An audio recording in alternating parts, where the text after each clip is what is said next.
Hello everyone, welcome to Yasmin's Learning Corner. আজি ভিডিঅ'ত আমি চাম ক্লাছ 8ৰ সায়েন্স বুকৰ চেপ্টাৰ 16 পোহৰ।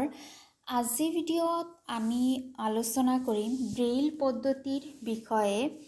সো ইয়াৰ আগৰ যিমানখিনি আছিল চকুৰ বিষয়ে সেইবোৰ আমি আলোচনা কৰিছোঁ। যদি তোমালোকে এতিয়ালৈকে চোৱা নাই চাই ল'বা, আৰু এতিয়ালৈকে যদি চেনেল ছাবস্ক্ৰাইব কৰা নাই ছাবস্ক্ৰাইব কৰিবা।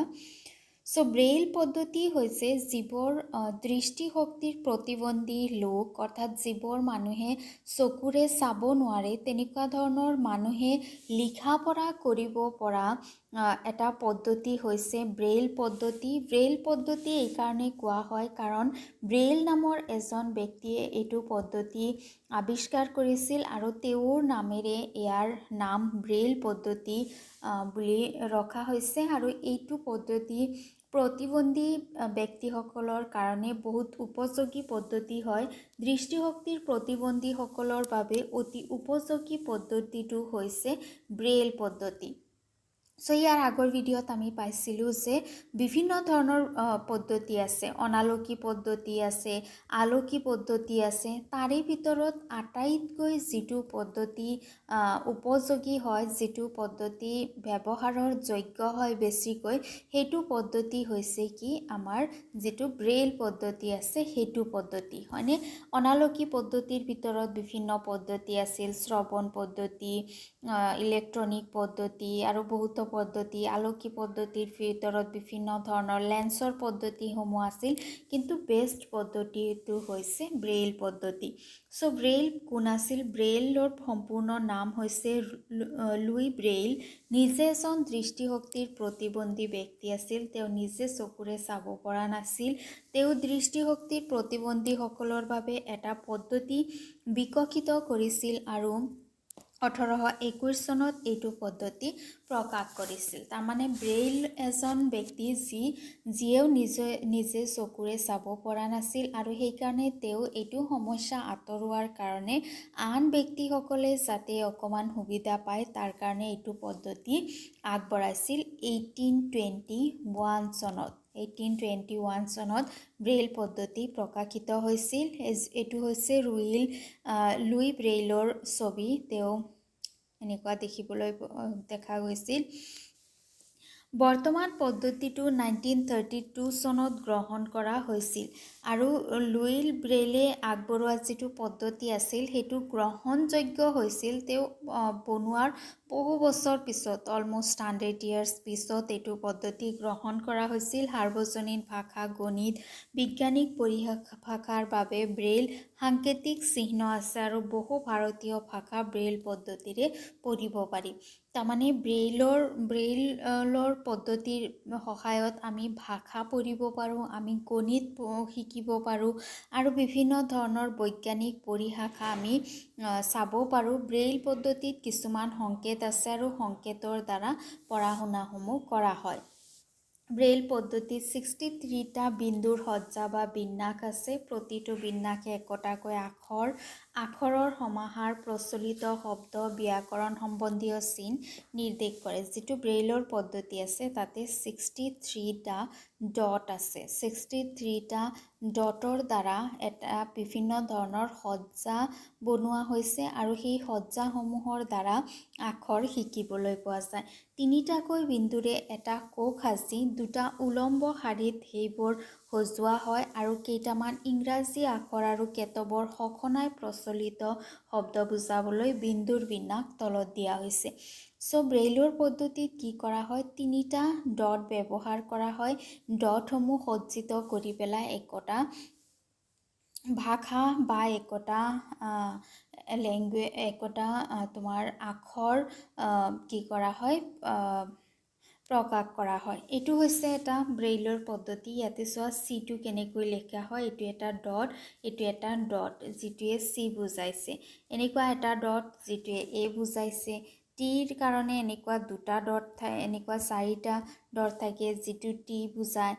সো চি এ টি কি হ'ল? কেট হ'ল, হয়নে? ইয়াতে কেট বুজোৱাৰ কাৰণে এনেকৈ লিখা হয়। এইটো মানে হৈছে চি, এইটো মানে হৈছে এ, এইটো মানে হৈছে টি। ঠিক তেনেদৰে ইয়াতে কমাৰ কাৰণে দিয়া হৈছে। এইটো এটা চিৰ দৰে গঠন। এইটো ইয়াৰ মানে হৈছে কি কমা। এইবোৰ ব্ৰেইলৰ পদ্ধতিত বিন্দু সজাৰ উদাহৰণ। এই বিন্যাসবোৰ ব্ৰেইল ফলকত বহুৱালে দৃষ্টিশক্তিৰ প্ৰতিবন্ধীসকলে স্পৰ্শৰ যোগেদি শব্দবোৰ চিনাক্ত কৰিব পাৰে। স্পৰ্শৰ সুচলতাৰ বাবে বিন্দুবোৰ সামান্য ওখকৈ প্ৰতিষ্ঠান কৰা হয়।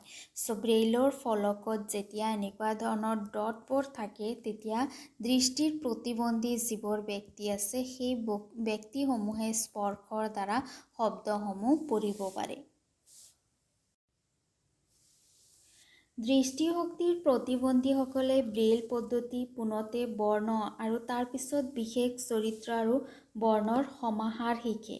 প্ৰথমতে বৰ্ণ শিকে, এটা এলফাবেট শিকে, যেনেকুৱা A, B, C এনেদৰে এটা এলফাবেট শিকে আৰু তাৰপিছত সেই এলফাবেটসমূহৰ দ্বাৰা কেনেকৈ এটা ৱৰ্ড সৃষ্টি হয় সেইসমূহ পিছত শিকে। স্পৰ্শৰ জৰিয়তে চিনাক্তকৰণ পদ্ধতিটো নিৰ্ভৰশীল। চ' এইটো পদ্ধতি সম্পূৰ্ণৰূপে ডিপেণ্ড কৰে ব্যক্তিজনে স্পৰ্শৰ দ্বাৰা কিমানখিনি বুজিব পাৰে। প্ৰত্যেকটো বৰ্ণ তথা চৰিত্ৰক মনত ৰাখিব লাগিব। ব্ৰেইল পাঠত বা মেচিনেৰে প্ৰস্তুত কৰিব পাৰি। টাইপৰাইট আৰু ছপাশালাৰ দৰে সুবিধা বৰ্তমানে ব্ৰেইল পদ্ধতিটোত বিকশিত কৰা হৈছে। চ' ব্ৰেইলৰ কাৰণে যিবোৰ ডট ব্যৱহাৰ কৰা হয়, ডটসমূহ আগতে মানুহে হাতেৰে বা মেচিনেৰে প্ৰস্তুত কৰিছিল, এতিয়া ছপাব পাৰি বা টাইপো কৰিব পাৰি।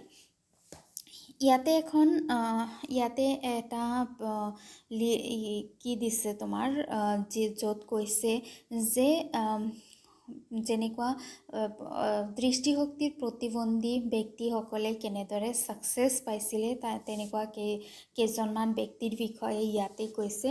কেইগৰাকীমান দৃষ্টিশক্তিৰ প্ৰতিবন্ধী ভাৰতীয়ই তেওঁলোকৰ জীৱনত যথেষ্ট সফলতা অৰ্জন কৰিছে। দিবাকৰ নামৰ এজন কৃতি শিশুৱে গায়ক হিচাপে আশ্চৰ্যজনক পাৰদৰ্শিতা প্ৰদৰ্শন কৰিছে।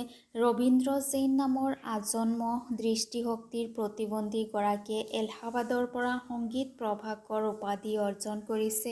তেওঁ ইতিমধ্যে গীতিকাৰ, গায়ক আৰু সুৰকাৰ হিচাপে পাৰদৰ্শিতা দেখুৱাবলৈ সক্ষম হৈছে। চ' যদিও এনেকুৱা ধৰণৰ ব্যক্তিসমূহৰ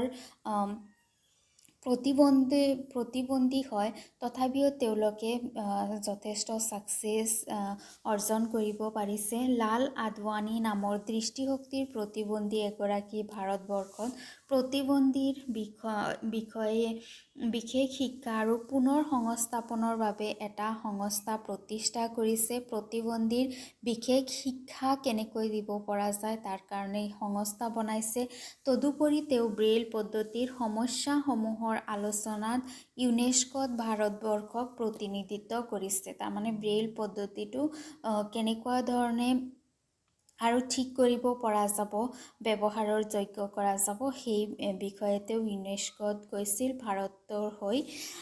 হেলেনে কলাৰ নামৰ এগৰাকী মাৰ্কিন লেখক আৰু প্ৰবক্তা সম্ভৱতঃ আটাইতকৈ বিখ্যাত আৰু অনুপ্ৰেৰণাদায়ক দৃষ্টিশক্তিৰ প্ৰতিবন্ধী ব্যক্তি হয়। তেওঁ 18 মাহ বয়সত দৃষ্টিশক্তি হেৰুৱাইছিল, তাৰমানে তেওঁ জন্মগত নাছিল। 18 মান্থ হোৱাৰ পিছত তেওঁ দৃষ্টিশক্তি হেৰুৱাইছিল, কিন্তু সাহস আৰু সংকল্পৰ বাবে তেওঁ বিশ্ববিদ্যালয়ৰ পৰা স্নাতক পাঠ্যক্ৰম সম্পূৰ্ণ কৰিব পাৰিছিল। তেওঁ the story of my life 1903 নামৰ কিতাপখনকে ধৰি বহুকেইখন গ্ৰন্থ ৰচনা কৰিছিল। যদিও তেওঁলোক প্ৰতিবন্ধী লোক আছিল, তথাপি তেওঁলোকে নিজৰ পঢ়া সম্পূৰ্ণ কৰিছে, স্নাতকলৈকে পঢ়িছে। তাৰপিছত তেওঁলোকে বিভিন্ন ধৰণৰ গ্ৰন্থ ৰচনাও কৰিছে। এইখিনি আছিল। এইজন হৈছে হেলেনে কেলাৰ, যিজন ব্যক্তিয়ে বহুত গ্ৰন্থ ৰচনা কৰিছিল, যিজন ব্যক্তি মিছাইল হয় আমাৰ কাৰণে, ৰাইট। চ' ইয়াতে আমাৰ চেপ্টাৰ সম্পূৰ্ণ হৈ গ'ল, পোহৰ চেপ্টাৰ। আজিৰ ভিডিঅ' ইয়াতে সামৰিছোঁ। Thank U.